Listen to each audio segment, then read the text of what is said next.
anymore. Wait. Good morning, Chef. So James, Good morning. Happy just said that, Valentine's Day. yes. You know, ever since I bought stock in Hallmark cards, this has been my favorite holiday of the year. Happy Valentine. That's right. We had 3 classes actually. I had two yesterday, and we have one tonight. It's good. It's fun. So, Almost what's done. the class like? Is it how to make things in the shape of a heart, or is it dinner for two? Or It's good. There's a lot of things. We work with rack of lamb. We work with scallops, gratin, smoked nice, fish. It's beautiful. Uh, nice. and then I made a vegetarian one. Beautiful stuff also with a little vol au vent, beautiful vegetables, lots of butter and So, for a cream. And Valentine's Day dinner, do you avoid a lot of garlic and onions? I don't. I don't. It's Fine, fine. right. If they both eat garlic, they're fine, right? Yeah, that's That's the right. rule. Because, but garlic is a good thing. You It can't is a avoid it. very good thing. So, good morning, people. We are going to today. We're gonna tell you how we started at Cesar, both of us, because it's a really good story. It was a lot of fun. But first, I have to tell you about my story last night, man. Last night, I did a class this morning at 3 a.m. I did. Sorry, let me just get that. Is Yes. it was it called Cooking for Insomniacs? I was working with a Swiss group, Oh, and so the time was the time zone. So it was like at 3 a.m. So I was getting my class ready, and I'm in Oakland, and I have my curtain closed, all the lights are on, put the studio on, and at 2:55, literally when the event is about to start, I hear the loud bang in front of the place, the kitchen, and I don't do anything. It's a loud I don't know what that is. If it's who knows? Well, I don't know if someone is shooting with a bazooka or something. So I'm just staying and I'm kind of peeking outside. And my car is off. It's all, and I see cops coming full blast from everywhere in front of my kitchen, and the event is about to start. And I have my microphone on. And people were wondering, and I'm like, what the fuck? And like, what's going on? And the cops are everywhere blocking the street, and they're chasing two gunmen that are hiding behind the school. And oh. so the guy's like, just close your door, don't let anybody in. I'm like, okay, cool. Yeah, I'll do that.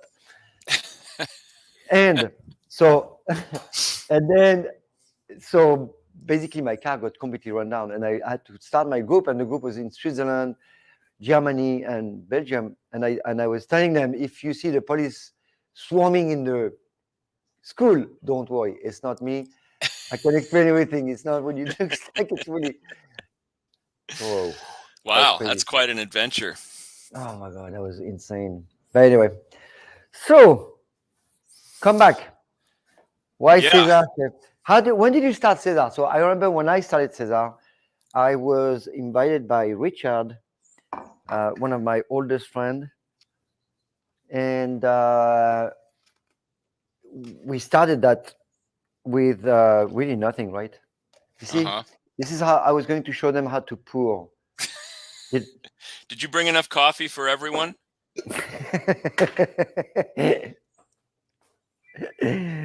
oh man. Well, I think we already told the story of how Richard Right. invited you to come up and work at the bar, and you arrived and you had your white shirts and your all your stuff and you were ready to I go had and my whole thing in my trunk. I had because I don't know if people know, but in the old days, all the waiters had a white shirt, right? yeah, There was no t-shirt or any of that. it's So it called was, black and whites. You had your oh, black yeah, and right. whites, your black pants, white shirt. Sometimes you had a vest. Yeah, yeah. And all of us, we had like, I don't know, I had at least 20 or 30 white shirts, right? They were all the same. They Uh-huh. were in the closet. And you would take the laundry and, once a week or twice a week, and you have you know, all this stuff with your pants. And Yeah.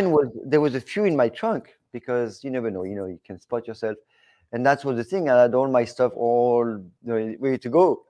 And that's when I realized that I'm not going to wear a white shirt anymore. I'm like, you know what? I'm not going to wear a white shirt anymore. So I refused to wear a uniform, and because it was not I didn't feel good with it. So then they decided to wear black. Do you remember that? Yeah, They all were everyone black. wore black for the first many But years. for me, black looked terrible. I looked really sad in there for some reason. I don't know why. So I decided not to wear, and I decided to wear my Hawaiian shirt, and then Richard decided to wear the Hawaiian shirts. Well, and then it became a tradition that the staff all wore black, but the managers, you and Richard and Dennis, all wore whatever you want. Oh And yeah, usually okay, it was colorful shirts, right. and then when I started, well, I was a bartender first, but when I started hosting, I would wear colored things. I would But wear, you know shirt. why? Because we wanted to be, because we don't have a name. There's no manager, right? Right. So we wanted people to know right away where to go, because you have to understand, Cesar was so busy. You cannot really see the manager. You don't see anything. It's full of people. I mean, we used to have between somewhere like 400 people a day. Remember that? It was insane. It was like insane. People on the street waiting until midnight. Anyway, I think James is frozen. It's really cold today, so James is completely frozen. All right. Anyway, so we opened in '98. It was very fun, and James, I'm waiting for you, but you're not. You're completely frozen. Oh man. So I was there. James came a few years later. When I remember one of the bartender, Bill, that most of you guys know, is awesome bartender. He came to Cesar. We were still opening, and he was in a black suit, like really beautiful black suit, and he came in the restaurant, and it was a lot of, it was super messy. There was almost nothing done, and then they were doing the plaster that day, and the Bill had a black suit, and he was trying to avoid walking, and he had to go in the middle really, really carefully, and he had to sit on a paint stuff because we had nothing else. Poor guy, he was so sorry. And Billy got hired. He was one of the best bartender, and he's still today the best bartender. I lost James, people, and I think that's gonna be it for him. All right, no more James. All right, people. So what we'll do is I'll do a little. If James doesn't come back, I'm gonna do a little demo of cooking, because we have a plan for today. But if he's not able to come, then I'll do a little demo of something, guys. Give me 1 minute. Hear from these guys, and if not, I'm just going to do a cooking demo, because that's going to be fun, and we can pass the time.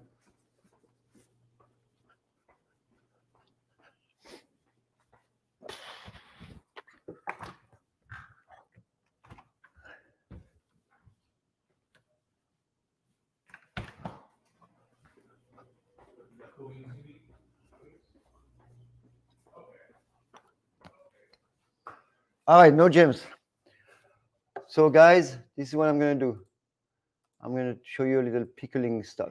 Okay? I'm going to stay for a little bit until he comes back. And he lost his internet. No more internet for James. Wow. Okay. Okay. So let me show you how I do my pickles, guys. I'm sorry. Until James come in, I'm going to do something really cool. So I do a lot of pickles here, because we use them for the students when they come. I use them also to feed a lot of people, including people who have cancer. It's something that I like to do, especially the Brussels sprouts. Pickled Brussels sprouts, pickled onion, pickled garlic, all this stuff are really good, and you can eat them regularly. And I'm going to do onions right now. Usually I do red onions. Let's see if oh yes. I read red onion because there's more nutrients. Now, when you do red onions, one thing is you're going to have it's going to be all pinkish. So I'm going to show you how to cut them and to make it really cool, so that we can have a really cool pickled onion. Now, for the onion, you can pickle anything you want, guys. You can do cauliflower. You can do beets, bell pepper, green beans, whatever, broccoli, It's really fun. Cauliflower also, I do that. My mom makes a lot of that. So let me show you quickly, you guys. I'm sorry, James, I don't think he's coming back ever. For the pickle, I'm going to work with rice wine vinegar. So I don't like to work with distilled vinegar. I like some type of wine or rice vinegar. Rice vinegar is good. I like wine vinegar. I have some really good wine. Could be pricey. That's why people use, cheaper stuff. But when you're going to use a pickle, you're going to eat it. So I would kind of use something not too disgusting, in my opinion. But that's me. What can I say? You know my style, right? So I'm going to show you the cut, though. So I'm going to put that away. I don't need that today. And this is how I'm going to cut my onion. So first of all, I'm going to switch camera. I'm going to go here. And I'm going to show you how to mince that onion. Look what I do here. I'm in the onion. Now this is wobbly and you don't want to push too hard. So I'm going to go with my left hand. I'm going to grab this as a bridge, right? And now I'm holding that onion really tight. Now I can cut, you see, stable. And next thing is remove the top and bottom. Peel, not too much. See, I'm going to peel. Beautiful, right? If I need to peel more, I will. You want to remove as little skin as possible, okay? Little skin as possible, as long as it's pretty, because there's a lot of nutrients right there, okay? And I don't want to lose too much. Great. Same here. I'm going to cut, slice that. Oh, James is back. Back. Sorry, James. I lost my internet connection. Wow. So I was showing them how happened. to cut an onion, and I decided to say that we never worked at Cesar together. No. We did work at Cesar together. I could not remember when you came, but let me show you the slice. I was showing them how to make a pickled onion, which I'll keep doing as we talk about Cesar, right? All right. This is the cut. I started as a customer. Oh, right. When it opened, my wife and we live in the neighborhood, so I was very excited about to have a new bar, and I had spent a great deal of time in Spain at that time. So, all right. How did you? When I first had the food, I said to Sydney, I said, "Wow, they really got it. The food is so authentic. It's so good." How did you? How did you? Just by being in the neighborhood, right? Well, I knew that I knew Alice, and I knew that she had gotten hold of the lease, and I knew that, and I went and talked to Alice because I had an idea for the space. I thought about a business I wanted to do, and I sat over a bottle of wine and pizza with her up in the Chez Cafe and told her my idea, and she said, "Well, that's a really great idea, but Stephen wants to do a bar." Stephen was her husband at the time and one of the original founding partners of the place. So I said, "Well, that's a great idea too," and I was even more excited about that. So I followed the progress, and I knew when it opened, and I think we went the first week. I'm pretty sure we weren't there the first night, as so many of our customers tell us they were. It's one of those things. There's an old saying that if everybody that says they were at Woodstock was really there would have been like 10 million people in the audience. It's the same with Cesar. If everyone was really there on opening night, they wouldn't have fit. The thing is, there were not that many people in the beginning. I mean, it was busy, but it was nothing like after Michael Bauer put his first review. Mm-hmm. This is so, I know they knew a little bit like how the power of the press, but that was insane. The difference from one day to another. Yeah. We were busy, like normal busy, nothing crazy. Like it was nice little bar. We started to groove, organize, because it was kind of a mess. The place is super tight, so we have to be very, very precise, especially at the bar. You know how many cocktails we make, right? Yeah. So we have to be very good at positioning the used glass, the clean glass. It was the system took a while to put together because it's a very tight space.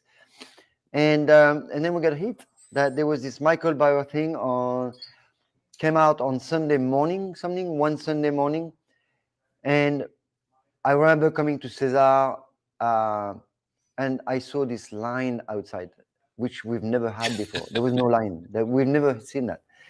And it was Dennis, and Dennis freaked out. Oh man, I miss him. So that's how I got to know you and Bill and All right. Kathleen, because we would sit at the bar at least once, usually twice a week. And then you and I, after a while, we started talking about a cookbook. This was a few years after it opened. Oh wow, that's crazy. It was in 2002 because you wanted to do a Cesar cookbook, and you asked me if I would maybe help edit it or manage it or Writing something. it. So I went to people I knew at 10 Speed Press, and I said, so do you know Cesar? And they go, yeah, we love Cesar. And I said, well, they're thinking of doing a cookbook. And they said, he just stopped me and said, we'd be very interested if you were attached as the author, because they knew me. Ah, good. So I said, well, okay, I'll tell them that. So I came back and told them what they told everybody what they had said. And you all said, well, fine. Do you want to do it? And I said, sure. So we worked up a little. I didn't even write anything. We went No. we had a lunch with them, and you and Jim had made up this mock-up of the cover and everything. That's the thing. I had to do something really powerful because I wanted to make sure the project goes. And we did a whole mock-up on boards, which they'd never seen before. They were like so impressed. And that was it. So then I was able to go back to Cesar and sell the book to them, because otherwise I would not have. It was not possible. So it was great, we did man. the book, and then it was published in the fall of 2003. We turned it out really quickly. 10 months. Yeah. And it was voted the 10 best cookbook of the year with Food and Wine magazine. Remember that? Yeah. Actually, you know what? Oh, I don't have it. I do. The Food and Wine? No, the Food and Wine, no. I have it. I have the Food and Wine magazine somewhere. Show the book. Hey, I recognize that cover. So then after the book was published. Jebs. Oh my God. Is that us? You're upside down. Well, you're upside down. Oh, there we are. Look, we haven't aged a bit. Oh my God. We haven't aged a bit. That salad, though, I think got older. One of my favorite part of the book, Chef, we can talk about it another time, but that's the part I like. Which one? You know, the list. You know the one I'm talking about, right? Yeah, the Cesar list. Remember that? Oh my God. That's the construction checklist, and then we did another list about things at Cesar, like how many mojitos we made, how many espresso spoons we go through. Wow. So after the book was published, I was looking to enhance my income a little bit. I was working for a magazine, and people that work for magazines notoriously don't make very much money. Oh, the bookkeeper, Joan, said, well, why don't you 10 bar? Oh, Joan. Oh my God. Yeah. So I went to Richard and I said, I had this grueling interview with Richard. I said to him, so I was thinking of tending bar here. And he goes, okay. And that was it. I started tending. Actually, my first bartending shift was a Saturday night, which in those days, well, still is crazy. The work is Friday, but yeah. I've been there ever since, pretty much. That's crazy. So we worked together for a while until you left. Okay. So when did you come to work? I left in 2005. I started in December of 2003. So I left in 2005, end of 2005. Yeah. To open we worked together for a couple of years. Oh, great. And then we continued to work together because we did a follow-up book. We did the bar book, which was a lot of fun to do. And then, yeah. Oh, my God. That was a good book. Remember the cover, Chef? Yeah. And then we've continued to work together. We planned a couple of other books, and we did a lot of work on a couple of other books. That's right. Yep. And then, but we didn't end up doing them because of one thing or another. We dropped the projects. We started doing a knife book, which you decided you and your then partner, Right. Chef Mike C, did a video instead, which was a terrific, Yeah, which did very very funny well. video. Yeah. And then, but then we did the podcast, and we've just stayed in touch and done projects together for a long, long time. I'm doing a new nice kid video actually. I'm finishing you? a new nice kid video. Thank you for reminding me. I'm gonna sell that. I try to cut everything that's possible. Food. let's stay targeted here. And so I want to tell some stories about Cesar. That's fun Yeah. stories that when we started, right? So Richard, I don't know if because you said Richard hired me. Richard is one of the owner. Richard Mazzara. And he was, let's say, he was the manager. He was the person in charge, right? I mean, pretty much. Because it's his soul. It's his concept. We're gonna say.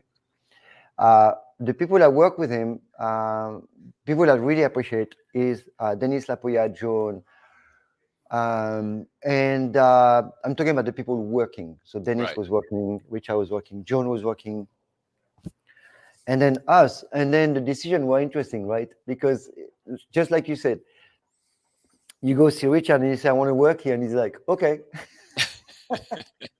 He doesn't have to go through the different steps. But he had a good judgment on people, right?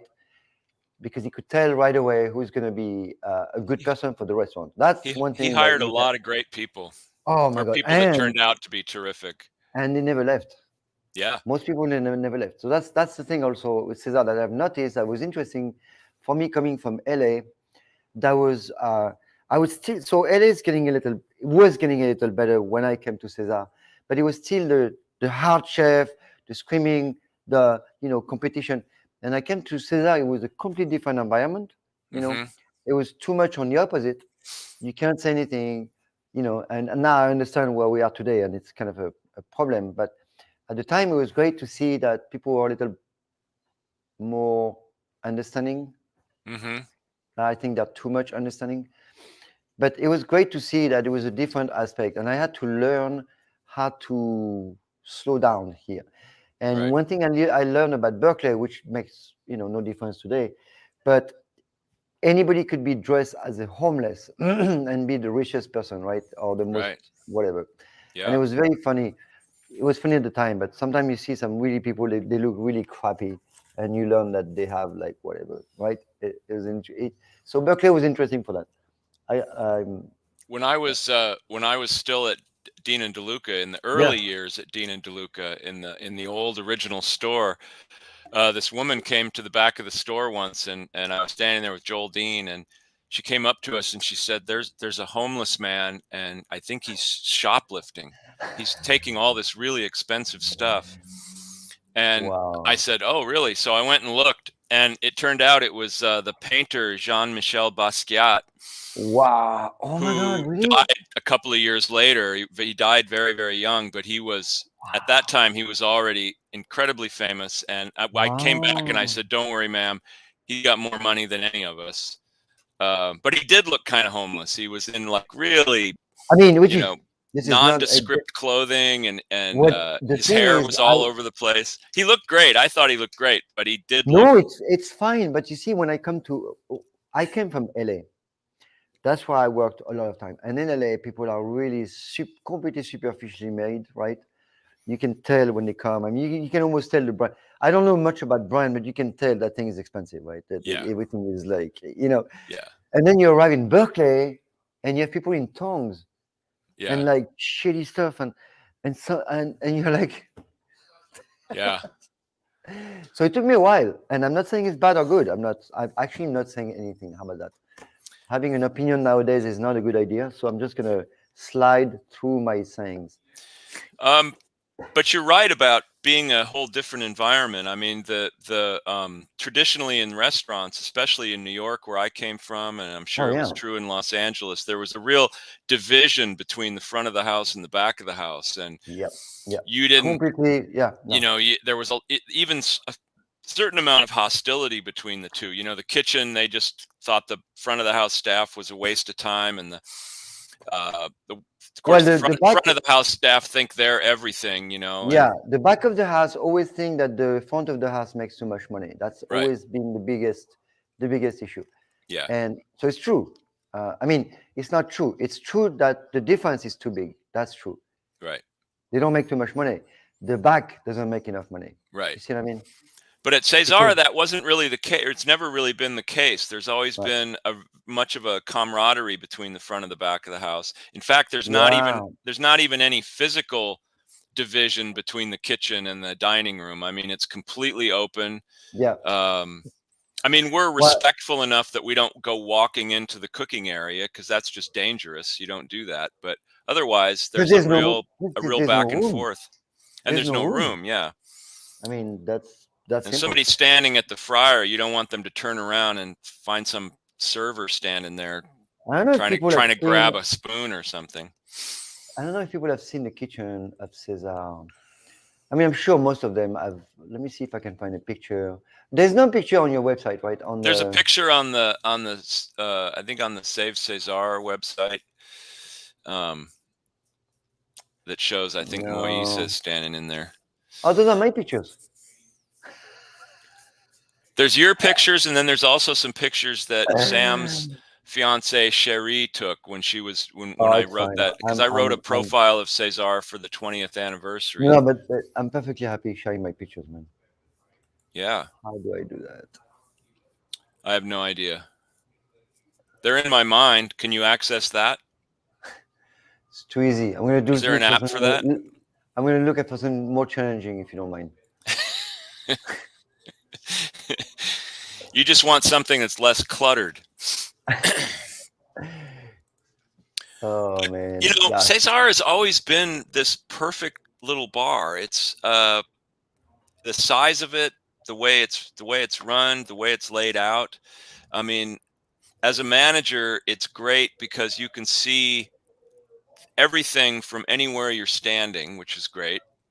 So I don't think you see the bar, but I'm pretty sure that's anyway. not the kitchen. The kitchen is very tiny, guys. Just so you know, it's super small. Would you say it's less than? It's probably 8 feet square.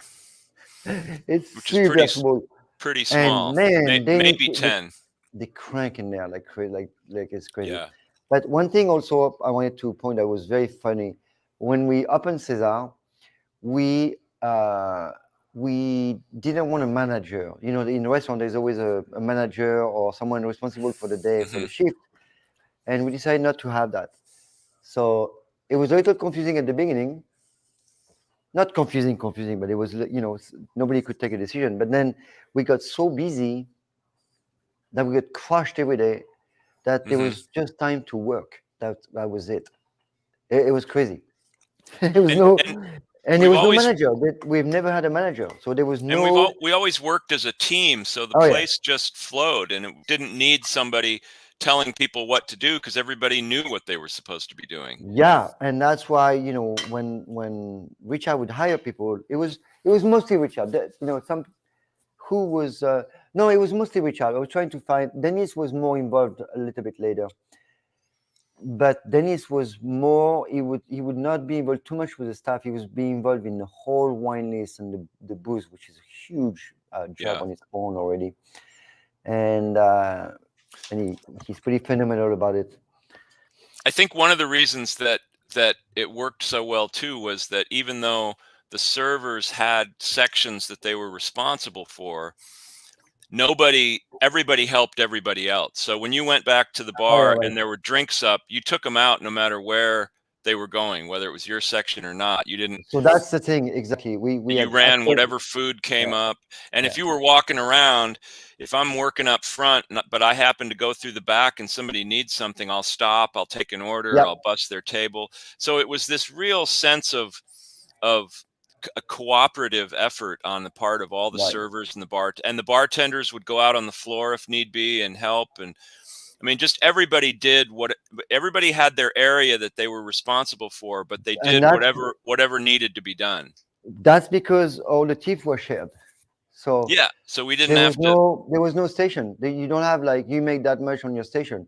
You Yeah. pull everything together, and that's why people were together on all, and they would take any order. We just had were responsible for uh, one station or two stations. Sometimes I Hmm. remember in my time there was three stations. Yeah. It was the middle table and the two tables here, and then the front and the back. Well, on a Because busy night, we have 3 servers, so we still divide it that way. If it's slower, we just have 2, and we just yeah, divide right. the house in half. But it depends. But And yeah, when it was busy, we had a food runner who was just doing the food. Remember that yeah, or no? That time? yeah. Well, and then we always had a really, really great busser. For Yeah. many years, we had Jose Martin, who Jose, was Jose just Martin, man. We should. he I'm was gonna just send him a link. We should have him. we should have him on. Yeah, he's great. But he was so fabulous because he could do anything. He could help right. behind the bar. He could run food. He could talk to customers. Customers all knew him and loved him. He was this really, Could, really handsome, really sweet yeah. guy, and all the Yeah. I customers know. loved him. He would flirt a And lot he was in a good fantastic. way. He just you'd think of something. You'd think, oh, I got to get that table just emptied. I got to go clear, and Yeah. you'd turn it, and it would be done. And after when Jose finally left, after many, many years, we actually the guy that replaced him was also named Jose, who turned out to Wow. be equally great. I Yeah. mean, he Yeah. was Yeah. with us for Yeah. years, and he was just Where did he come from? fantastic. So the bus He was from boy. Mexico too. The busboy situation, people in the restaurant, I mean, I'm sure a lot of you know that, or maybe you don't, but it's really difficult to get a good busboy. And Hmm. when you have one, you pay him well. Yeah, And Jose was making a lot of money. yeah, and he He deserved was, it. He was was he fabulous. making almost like the waiter? He made $100,000 a year. No, I'm kidding. He Yeah, he made, made as much as the no, he servers. made, He got an equal cut because okay, cool. he did as Because, much work as anybody yeah, else did, exactly. more than And some. that's why he was good. And the busboy that followed up, when they realized they were making money, they worked their butt off, right? I mean, I think Jose number one found Jose number two when he had That's why I was decided to saying, go yeah, back to that's why I was saying Mexico. He brought in the other Jose. there's a string of people that know because Yeah, a job at Cesar was really important, huh? It was yeah. the place in the Bay Area to work at. It was really cool. And then when Jose left, we got another guy, uh, Octavio, who was also great. And Oh, and Octavio. then he ended up becoming a bartender, and now he Oh, works for a yeah. company, opens restaurants all over for Little That's Star crazy. Pizza. That's a really beautiful. We Cool. have a young Very woman good. now that's a busser for us. Her name is Alea, and she's another one. She's just super Wow. fast, super hard worker, really So smart. cool. She's just a joy to be around. She's funny. She's You very know, that's sweet. the thing. In a restaurant, it is very easy and fast to spot who's going to be good or not. I mean, Yeah, you don't need days of training. You need a couple hours. yeah. So in a few hours, you know exactly what that person is going to do. Uh, Most of the time, people it's either you go for it or you don't. You're standing around trying to see what you're going to do, or you just go for it, right? If you even if you don't have the instructions, You can't stand you around waiting for somebody to tell you what right? to do Because because a lot you're of just going to times, be in the way. and that's the thing people don't understand. In restaurant, we don't have a trainee. There's not a training staff, a team. It's you just go in there, right? Yeah. And you figure it out. There's no like, now it's maybe a little more organized, but at my time, I've never been in a restaurant where someone would train. It would just give you a couple of things, give you your ticket, your stub, this is your cash, go, those are your tables, I memorize mean, them, this is the the menu. biggest thing is just to show them how the point of sale system works. And if they've got experience, they probably know that already. They've Right, right, probably worked with a similar system. And you just sort of give them a tour, show them where everything is. And then usually when somebody starts, we'll put them out there, but a more experienced server will kind of trail them around just to make sure they're okay. And then right. once it's obvious that they know what they're doing, we let them go. So yeah, and we look for people with experience too. Although, But sometimes you'd be surprised, man. yeah, It's yeah, we have a guy that still works for us, although he works for the restaurant group now. This guy Sam, who I had met him out when Richard and Terumi were doing events out at Craneway. I worked with him a couple times when I was tending bar, and he was like a server or something. He had never worked in the Oh, restaurant Sam, business in right, his right. life.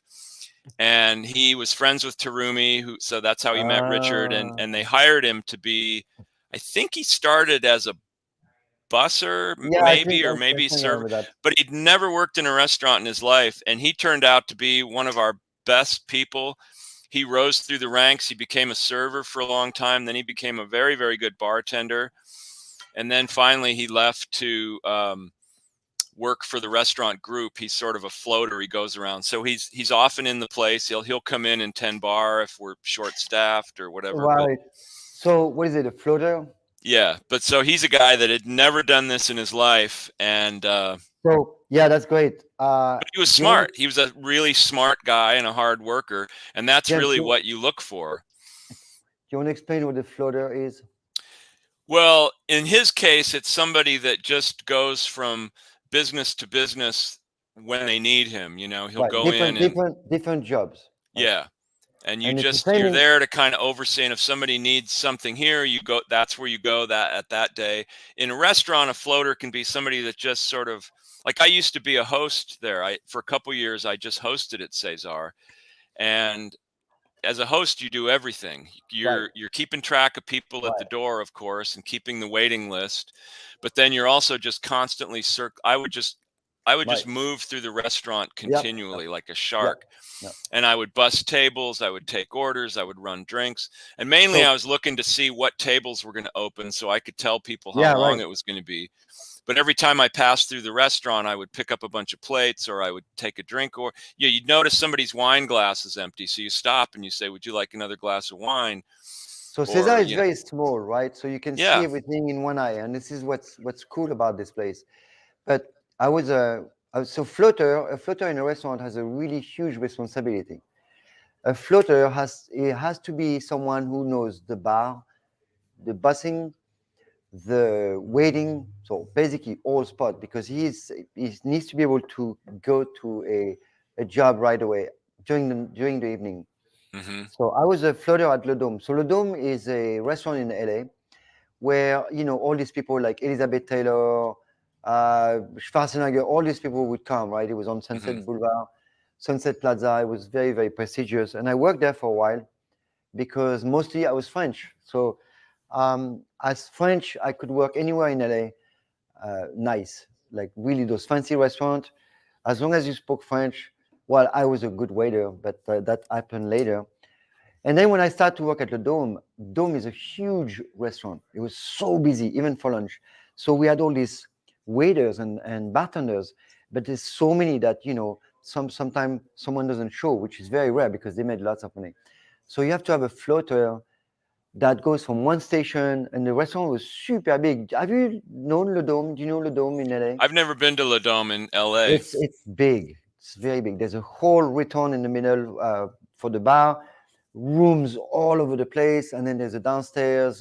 So it's really really big. There's lots of people working, and I have to float. Floating means you have no idea what's going on. You just kind of like you said, you travel the restaurant taking stuff and make sure it gets delivered right. If you take a Right. food order, make sure that the food order you make sure everything is communicated. Then you go to the bar, make sure the drinks are picked up, ice missing, you get the ice all the way downstairs, get the ice. You have a bartender that needs to go or is sick or has to go to the bathroom and it's super busy. You need to jump in and put in And your make code. drinks. Yeah. You're picking up the Eh, slack is what you're doing. yeah, exactly. To make sure the restaurant doesn't slow down at any point in there. And even in LA, another place, I was also a floater, including the kitchen, and that was really difficult Yeah. because I had to jump in the kitchen, which is really not the same thing, right? You can't just. But the chef was too overwhelmed. There was some huge. We had buses coming at one time. It was Jeez. and we'd fill up the place completely with 300 people. Serve, serve, serve, serve. Now and a half. The show. People leave. Bus come in. Oh my god. Yeah. It And was. there's a person that works in the kitchen in a big restaurant like that. You have an expediter, which is oftentimes is the chef. he'll have people Absolutely, yeah. cooking on the line, but the chef will be the expediter, and their job is to look at every plate before it goes to the dining room to make sure that it's complete, first of all, make sure that it's clean, and also to make sure that stuff goes out in order, that it's coming out of the kitchen. So you're telling the Well, yeah, server, the this most goes, important this goes. the most important part of the expediter is the timing of everything. Right, As they come in, tickets, right, they are called or not called. right. Calling a ticket means you get the order going. If you don't call it, thank you for the, oh my God. Okay, so now Frode is here. Oh, hey, Frode. We need to tell a story about we need to tell a story about the restaurant. So Frode was my chef and friend, of course, for so many years in Paris when I opened my restaurant, Texas Coyote, and we'll talk about that. So Frode, I'd love to have you maybe next time, and we can talk about Kitchen on Fire the night. He was the chef. He was an amazing chef, and he has never been sick or never missed a day in his life. This guy is like, He's and an he used to Iron drink a Man. lot. He used to drink a lot, man. His whole salary would go in there. Frode is the good chef on an oil rig out in the North Sea. So he lives in Norway. He's Norwegian, and he goes out there for several days at a time. He goes out there via helicopter, and he cooks breakfast, lunch, and dinner for everyone on the oil rig. And there's like, I don't know, what is it, a couple hundred people? Oh, he's there now. Oh, he's there now. And send a picture for this. Send a picture if you can. I mean, Otherwise, we have to have him on the show again. That was fun. He was a great guest. Yeah. We had him live from his platform, and he was showing up the cooking. Oh my God, that's pretty crazy. So that's a pretty intense job. I mean, you've got to really be organized to do that kind of work, because first of all, you can't just run to the market if you forget something. So you can swim to the market. They had huge, stockpiles of food. Stuff had to be helicoptered in or brought in by ship, whatever, because you're out in the middle of the sea. So yeah, you had to be very. You really had to plan out every meal, exactly what you were going to do. You knew how many people you were cooking for, so that was good. But that really takes organizational skills, and you got to be a good cook. I mean, you're cooking for a bunch of people. If you're cooking crappy food, they're going to let you know real quick, and you're going to be in trouble. That and also not kill them and poison them, right? Right. I mean, that's also key. That is also key. Is that your name? Yeah. The one thing that people don't, I mean, I don't know if they realize, but when you go to a restaurant, you are trusting the person who's going to cook, right? I mean, you could be poisoned, which doesn't happen much, but the idea is you have complete trust in that food, restaurateur, boss, owner.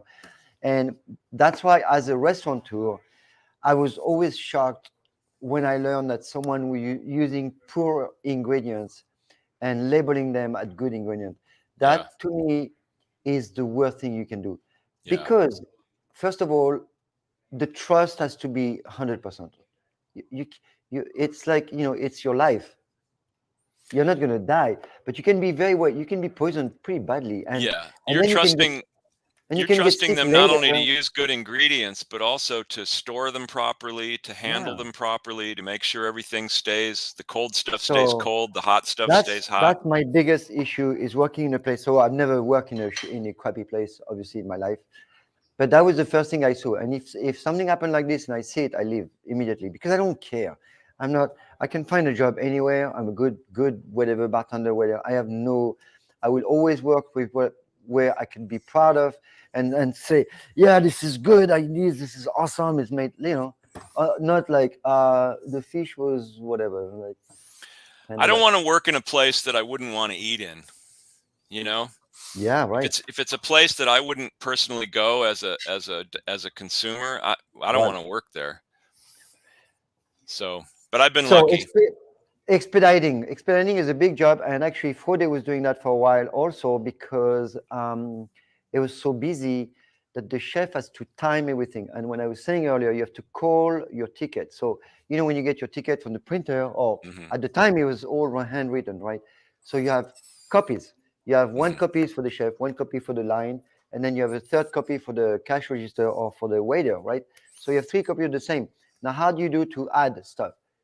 You see what I mean? So you have to make sure Right. that it's added everywhere. And you And the want to chef, make sure they don't get their steak before they get their salad, and right? it's not as So big an you issue hold, at Cesar because so it's you hold all tapas, so the, things no, come, exactly. but in a And now, conventional restaurant, you and course. also now it's all on computer. It's much easier because you can actually time. You have the appetizer, right? But in my days, it was the tourniquet. The Yep. thing like Yep. in the fast food where you turn that wheel. Yeah. But the expediter has the same row of tickets, Hmm. and he calls. I need my lamb. I need my fish. And as soon as he called the meal, the chef start to make the dish, and it Right. takes between 7 minutes and 10 minutes maybe to make it, but that's the call. So if you don't call, and the chef sometimes, because things get forgotten, and there's a timing where after 20 minutes you fire the main course, right? Unless nobody's called the main course. So calling means, can I fire that table? Fire the table means get the second course going. That's what it Right. means, Right. right? Because you have appetizer coming, and some people they want to go slow, some people they want to go fast. So you don't know that until people are like, well, where's my whatever, right? And a lot of that is up to the server to tell the kitchen, Exactly. I need the second course fired because I can see they're just about finished with their salads. I want to Right. make sure they get their on. You want to leave enough time for them to finish Yeah. and to clear the plates, and then the Yeah. next course should arrive. And the So, chef, and the and the chef, expediter should also make sure they don't forget any sand, because sometimes the people are going to say, we'd like to take our time, which is great. yeah, So we have a hold on the ticket, hmm, and that hold is going to stay there. And the chef every 10 minutes is going to say, what's happening with the hold? What's happening with the hold? right. So you have to go in the room, check on that table, make sure they're okay, and then you have to send the food. And a lot of time the problem is everybody forgets. The waiter forget there's a hold, and the customer forgets. And the thing is, at some point, it's like, where's my food? The guy's holding it, and then now I need 10 more minutes to send the food. Yeah. So it's a Yeah, and one of the reasons fun the but chef lively. is often the expediter is because nobody knows what that plate is supposed to look like better than the chef, and the chef Right. is very demanding about how the food looks. So if he or she is the last one to see that plate before it heads out to the dining room, then it's pretty well assured that it's going to look good. It's going to be clean, it's going to be composed correctly, it's going to have all the ingredients, like Yeah, make sure yeah, it's been sauced, make sure that garnish is on, whatever. yeah. And Yeah, sometimes it's gonna try the food, but usually the food is tried before for yeah. the salt. But it happens that sometime on the fly it's gonna taste one of the dishes. So of course you don't eat from the customers. You just get a piece that was the same batch. So I like to test the food when I'm carrying it out to the dining room. As I I just know before I put it on the table, I take a I, bite and see if I I like like to it. taste the food only if it has a bone, because that's way easier. Yeah, yep.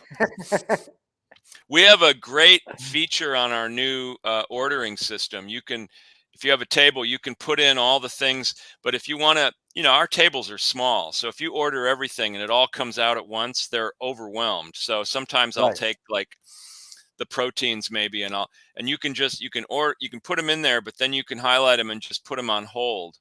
Oh So that wow. doesn't actually go to the kitchen, but it's Right. in there. Yeah. And then if you look at the whole the Yeah. general screen, The that screen. table's blinking. So it Right. reminds you that you've got stuff on hold That's so you great. don't Yeah. forget. Yeah. It's a Right. good it's a And good you have little to, feature. yeah, remove the hold, and then It the doesn't keep ticket. me from forgetting to fire their food, but it helps.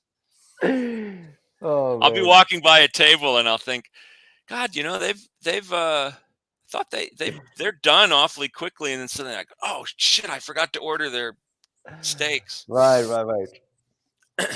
No, there's a lot of things in the restaurant. It's a good training. Yesterday I was talking to someone, because that happens to me, and I was saying that someone, I forgot who it was. In the restaurant business, they were saying restaurant is hard.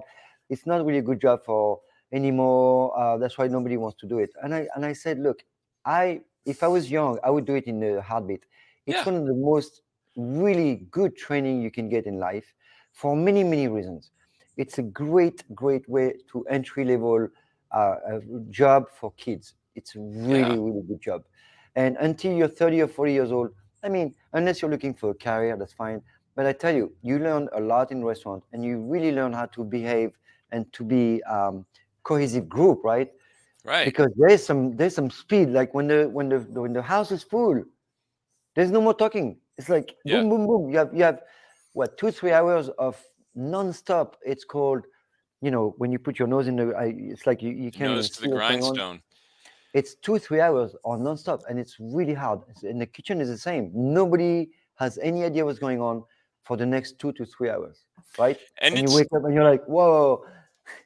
and it's difficult because when you're very, very busy and you need to keep moving, invariably you'll stop at a table and they want to talk. They want to ask you questions. Yeah, right. And sometimes it's questions that have nothing to do with what they're ordering. It's just they want to know about, Yeah, and and that, we get to know people, so they're like, "How cool. are you? How's your trip?" And so you have to balance that. You have to know how to be congenial and not be brusque, but at the same Yeah. time, you need to get moving because you got other tables. And You can't spend your whole like 10 minutes at the table, because then the whole thing is broken, right? unlike Richard, he'd be That was hosting. He'd be that was the hosting, and thing. we'd suddenly there's a mass of people at the front. We'd say, "Where the hell is Richard?" And we'd look, and he'd be back at the corner table, telling them a story about his recent vacation or something, and we'd just be like, "Ay vey." That he was a storyteller for sure. But it's funny. He would often tell the same story over and over, but it was about listening to his stories, the way he would tell them. Right? Yeah, It's like a book. You want yeah, to. It doesn't matter. It's not the story. The yeah, story, we don't care about the story. It's the whole like yeah. cascade of like how he gets to that, and people are like waiting to listening. And something you said about people say, "Oh, well, it's really hard work," and I say, well, yeah, but that's kind of what I like about it. You go in, you work really hard and fast Right. in a busy place. I mean, obviously, if you're working someplace that doesn't do very much business, that's not very good. But at Cesar, you go in and for 3 4 hours, you don't have time to think about outside of work. You're just focused on what you're doing, and then it's over, and you feel great. And I like to work. And the other thing is, my wife and I had thought about opening a restaurant a number of years ago. We had a plan for one. We couldn't raise any money. We never did it. But every time I would Those tell are those are people, handicap. yeah. But Those every are serious time, handicap for open restaurant. but every Sorry. time I would tell someone that we were thinking of opening a restaurant, they'd say, "Oh, well, that's a really risky business. You know how many restaurants go out of business?" And I just say, Yeah. why do people say that to us? First of all, I'm in the restaurant business. I know how hard it is. I know that Yeah. it's hard work. I know that Yeah. it's difficult to be successful. But I also know that most of the restaurants that go out of business do it because the people that start them don't know what the hell they're doing, and they're not willing to work. Yeah. And if you Mostly. have a good Yeah. plan, if Most. you know what you're Yeah. No. doing and you're No. willing It's to work hard, you can make a success of a restaurant. of course. I mean, obviously you have to have a good location. You have to, do the right You thing, want but you, you want to spend your life in your restaurant, and you're fine. yeah, So you need to understand that it's like you live there, so you're right. fine. But you cannot just. It's not a 5 to 8. It's not like you have a shift. You don't have a shift. Your shift Right, is Monday to Sunday. That's your shift. right. I'm I sorry, mean, I don't put the there's no hours. some people want to own a bar because they want to be a big shot and stand at the bar and buy their friends drinks and, That's and fine. Then you need to have enough cash to pay that person that's going to do your job. Really? You know right, what I mean? You can't. right. Well, no, that's the thing. So we are almost out of time, James. But I want to start this series, like I told you. Like we need to talk about something fun. Maybe have a little segment on the show. We want to talk about the good and the bad bosses in the restaurant. Yes, So we're not because going to we've give because we've names. known both. Yeah, but we can tell you, like exactly to illustrate that point, right? what is the boss in a restaurant supposed to do? Because there's some that buy the place and they trickle that managerial task on all the other people, which is not good. You can't do that. Right. If you don't want to work as much as your employees, that's okay, absolutely fine. You have to pay someone who will do your job. You can't just, take that position and distribute those little tasks to everyone else. That's what a lot of people do, and you get tired of seeing that. So some people have a lot of money and they open restaurants, and it's great because if you have enough money, you can supply the cash that could be very difficult to, and you can alleviate the workload of your staff. They'll be happier. The restaurant will do good. You may be making less money, but you will make money regularly, and it's going to be a stable business, right? Because your staff is strong. Well, it's like the old saying, to make a large fortune, you need to start with or to make a small fortune, you have to start with a large fortune. Right. Yeah, Well, we'll talk about that more next week. We'll talk about bosses in a restaurant because it's very interesting because there's a lot of different ways to be a restaurateur, and there are many successful ways. Yep. There are also some ways that you might be successful, but the people that work for you might not be very happy, which is, why would you want that? Why would you want people to work for you that aren't happy? So, and also we'll you can be very successful and be packed and full all the time and still make no money. And that's right. And I've seen that happen. Happened a lot in the 80s in New York. These restaurants that would just be, they'd have a celebrity chef. Business was just insane every night, just packed with business. But the staff drank all the wine and ate all the food, and they were all doing coke at night after they closed. So I mean, they would go broke because they and they wouldn't pay their taxes, and just any wine, right? They Oh no, it's crazy. It's like they just order the best thing because nobody cares. If nobody cares, people are going to go for it, right? And they would order those really nice booze and wine. I mean, that's all the profit plus the growth down the drain. It's not just the profit; it's everything. Yeah. So we'll talk about that next week. I wanted to briefly say that this week I watched an Orson Welles movie called F is for Fake. And that's great. It's actually a documentary, and it's a what? Say the title again. F is for Fake. So the letter F is for fake. And it's about this very, very famous art forger in Paris. Well, he actually lived in Ibiza in Spain, but he was French. Anyway, there's a scene where Orson's in this restaurant and he's holding court with all these people, and he's talking about Hungarians for some reason. And his claim is that all Hungarians are shysters, and they're all very good at manipulating people. And it was a gross generalization, but he claimed it was true. And he said an example of that is that he said that he had a Hungarian cookbook once, and there was a recipe for an omelet, how to make an omelet. And so the recipe on how to make an Hungarian omelet is, first, you steal an egg. So I think I'd be offended if I was Hungarian, but I'm not Hungarian. So. And you do the second steps, right? Is remove the shells. Oh, that's what I've been doing wrong. You remove the shell from the egg, then you can cook the eggs. Oh, see, I always heard that you had to break eggs to make an omelet. So I've always done that, but no one told me I was supposed to remove the shell. So you're confusing with the smoke and the fire. You're always confusing those two analogies. I think my omelets will be much better after this. Right. You cannot what is that? You cannot make a fire without breaking eggs, right? I think that's what the saying is. Yeah. So I just hate it when the shells get stuck in my teeth. So I hate it when they stuck in the roof of my mouth. That's fucked. Yeah. And we'll also discuss what came first, the chicken or the egg, because we have the definitive answer. We know for sure. And we're not going to tell them until next week. Right. I'm going to keep you on the edge of your seats. So we'll post a synopsis of next week's show, and we hope you'll all come back. We're going to start having guests soon. Chef James, we're gonna send some invitation for some guests. we have a list of cool people that we're gonna have on, and hopefully Frode can do it, man. I would Yeah, like Frode I to hope we be. get Frode back, and some of the other people that were on the show too. Yeah. We had some really interesting folks that were Yeah. not big celebrities, but they're very I important mean, people in the food business. They have yeah. interesting businesses, bakers, chefs, winemakers. We had a lot of people on the Drunk show, so we're going people. to do Yeah. that. Most of them were drunk the entire time. My friend Steve Jenkins and his olive oil company, we get him back. He's very Oh interesting. So yeah, he was yeah. interesting. He was really cool. That was great. I like So that. that's all the time we have for today. I don't mean in life. We're not going to die or anything. So we'll be back here next week. Yes. Thank you, And Jen.